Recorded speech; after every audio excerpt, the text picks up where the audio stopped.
Hey friends, it's Chris Swanson, the Director of Middle School Ministry at Trinity, back with you for another lesson of digital confirmation. Thanks for being here. And before we get started, some things that you need today. You need a ball of some kind, a small kind of soft ball. This is just like a basic rubber ball. If you've got a little Nerf ball, that's great. You just don't want anything too big or too hard. So don't get a soccer ball, don't get a softball. A balloon also would work. That'd be kind of fun. You also need a blank sheet of paper, your favorite coloring supplies. I've got markers today. You could use crayons, colored pencils, uh, really whatever you want. And then last thing, some kind of a light source to represent the Holy Spirit. Today I've got a candle. So the Holy Spirit is smelling like fresh fallen leaves. Yep. So whether that's a lantern or a little tea light, make sure you have that. And that's a reminder that the Holy Spirit is here among us as we learn and grow together. Okay, let's get to it. We're going to do two things today. We're continuing our community building and group building, and we're going to do that with the ball. We're going to play a game called Warp Speed. So if you've got other people in your household, in your family that you can play this with, you're going to make a circle and you're going to pass the ball around as quickly as you can. Use different hands, so don't use the same hand twice. Make sure everyone touches the ball. And the goal here is really to do it as fast as possible, making sure that everyone touches it and that it doesn't fall to the ground. Time yourself, see how quickly you can get around the group. You know, if you've got more people, going to take a little longer, that's just fine.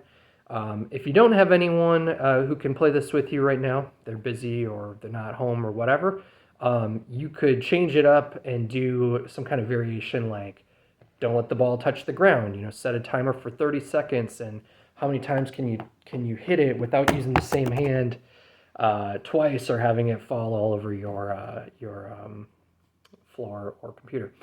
So give that a go and have fun with it, just to get moving a little bit. Okay. So let's move on. We're going to talk about a group covenant today. Covenant is kind of a churchy word that means promise, and it's between people, but also with God. So there's a couple of levels to that. And in the Bible, we learn that God makes promises with God's people at different times throughout history, including a new covenant made with Jesus. And those are promises that God makes and God keeps. And for our case, we're going to make promises to each other. So our small groups that met on Wednesdays and on Sunday morning make these promises to each other about their expectations and behaviors, their responsibilities that they have to one another, so that we can create a safe place for everyone to learn and grow. So with that in mind, we're going to adapt this for you at home to think about within your family, and think about how you have responsibilities, but you also have responsibilities to your family and to your church family and to the whole world. So this is where you need that piece of paper and your coloring supplies. I'm going to breeze through this. Feel free to take as much time as you want. I'm not a super great drawer. I like to goof around and draw, but I'm not very talented.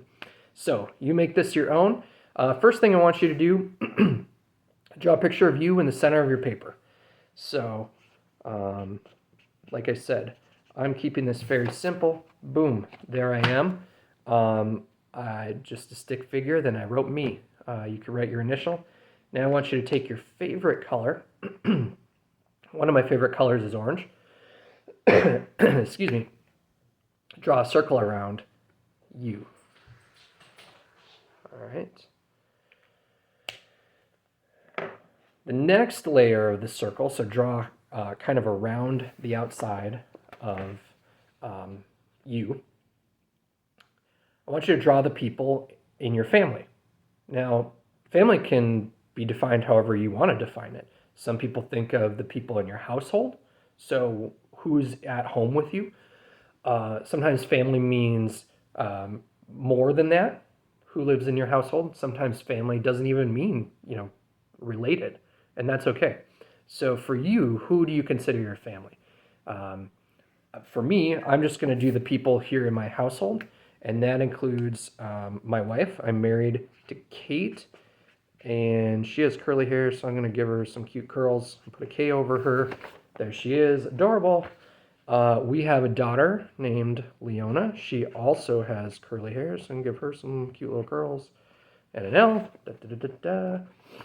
And we have a son named Calvin.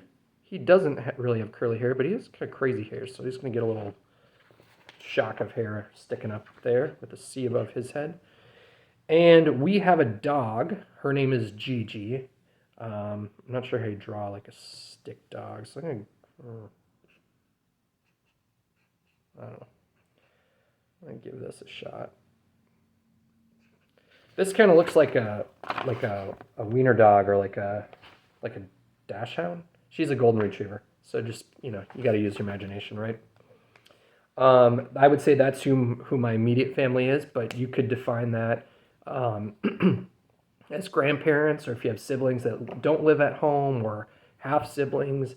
Could be family friends, could be, grandma and grandpa, aunts and uncles, however you want to define that, okay? Then, once you're finished with that, get a red marker and draw a circle around that.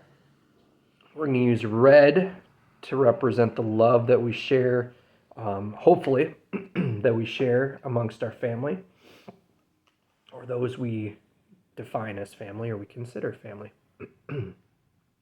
So, next ring of the circle. Let's think about our church family. Let's draw a cross, and let's draw a triangle for the Holy Trinity. The Holy Trinity is God, 3 in 1. So God, Jesus Christ, and the Holy Spirit. I'm going to put a little initials on my triangle for that. You could get even more creative with that, but thinking about the ways that God is 3 in 1. So God is the same in each of those ways, but unique. And then I'm going to write Trinity, or I'm going to write TLC, because that is our church home. That's the building. That's where we gather. Trinity Lutheran Church is part of the Evangelical Lutheran Church in America. That's our denomination. That's like our slice of the Christian pie, or our flavor in the Christian soup, if you will. And Trinity often uses purple.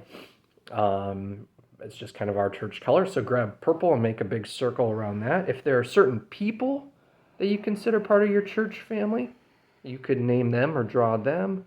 Certain experiences maybe you've had because of retreats or camps or trips or things like that. Go ahead, put that on that circle. So now, so far we got 3 circles, right? One last circle. We're going to think about the bigger community. Where do you live? Owatonna, or maybe Medford or Blooming Prairie. Or other places that you've lived. So I live in Owatonna. I'm just writing these down. Places that you like to go or that you identify as communities. I care a lot about the Boundary Waters. I was just up there canoeing. So I'm going to write the Boundary Waters. I grew up in Bemidji, so I'm going to write Bemidji. My parents still live there. My sister lives in a town called Glenwood. It's kind of by Alexandria, west central Minnesota. My in-laws, my wife's parents and sister and brother-in-law, they all live in Bloomington. I'm going to write Bloomington down. It's a community that we live in. I used to work in Bloomington. We like to travel to the family cabin at Cornucopia, Wisconsin, northern Wisconsin. So I'll put that as a community. Yeah. That's probably good for now. If there's other places that you really think of as your communities, that's great. Go ahead and write those down. And then we're going to use green just to symbolize the whole earth, the whole creation. Draw a big green circle around that. Okay. All right, friends. So again, This is a quick sketch job. Take your time, make it beautiful as you want. But we've got these different rings that represent our communities. That includes ourselves. It includes our household, our family. It includes our church family. And it also includes the greater world. Now, I want you to consider two things with this. And feel free to use the back of your paper. Write down the word responsibilities and write down the word expectations. I want you to think about what are your responsibilities to those communities. Like, I have responsibilities to my family. I do most of the cooking.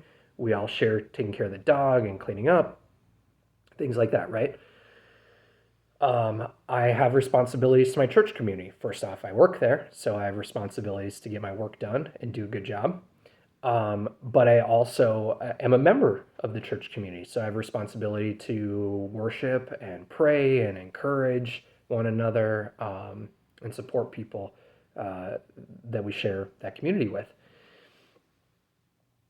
I have responsibilities to my Owatonna community and to the world to take care of it, not just to pay taxes and take up space, but to actively engage in making the community a better place and more welcoming for all people. So think about those. That's a very brief example. What are your responsibilities to those communities? And then I want you to flip it around. What expectations do those communities have of you? So your family, they expect things out of you. Your church expects things out of you. And the world, the greater community, has expectations for you. Once you've done that, have a conversation with someone at home and share those. Because here's the thing, friends. None of us is an island. We don't do this alone. God doesn't send us into the world alone. We're all connected. And that means that we have things that we bring to help other people. And we also have needs or expectations from the greater world. And so it's two-way. We are connected in two ways. And in a way, that's what we're getting at as far as a covenant. When we talk about covenants in our small group, it's a way that we're connected. What are our responsibilities to each other? How do we hold ourselves accountable to make that a safe place? But you can also do that here at your family.